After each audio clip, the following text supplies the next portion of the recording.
Hello అండి అందరికీ. ఈరోజు నేను మీ అందరికీ Emmy and tasty egg dosa ఎలా వేసుకోవాలో వీడియోలో వివరంగా చూపిస్తాను. ఎప్పుడు ఒకేలా కాకుండా ఇలా డిఫరెంట్గా ఒకసారి ట్రై చేయండి. పిల్లలకు కూడా చాలా ఇష్టపడతారు.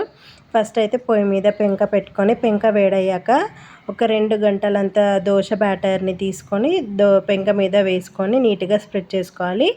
అలా స్ప్రెడ్ చేసుకున్న దాని మీద ఒక ఎగ్ అయితే తీసుకొని బ్రేక్ చేసుకొని దాన్ని కూడా నీట్గా స్ప్రెడ్ చేసుకోవాలి. మీకు వీడియోలో చూపిస్తున్నట్టు మీకు నచ్చితే 2 ఎగ్స్ అయినా వేసుకోవచ్చు. నేనైతే ఇక్కడ 1 ఎగ్నే యూస్ చేసుకొని 1 ఎగ్నే బ్రేక్ చేసుకొని స్ప్రెడ్ చేసుకున్నాను. ఇదంతా స్ప్రెడ్ చేసుకున్నాక దీని మీద లైట్గా pinch of salt and 2 table spoons oil వేసుకొని నీట్గా 2 సైడ్స్ అయితే కాల్చుకున్నాను నేను.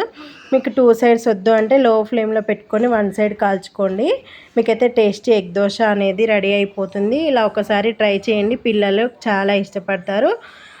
ఇదైతే టేస్ట్ చాలా బాగా వచ్చింది. మా ఇద్దరు పిల్లలకైతే చాలా బాగా నచ్చింది. మీరు కూడా ఒకసారి తప్పకుండా ట్రై చేయండి ఇలాంటి దోశ.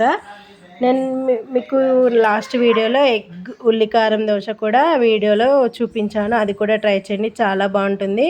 ఇలాంటి మరిన్ని వీడియోస్ కోసం మన ఛానల్ని సబ్స్క్రైబ్ చేసుకోండి. Thanks for watching this video.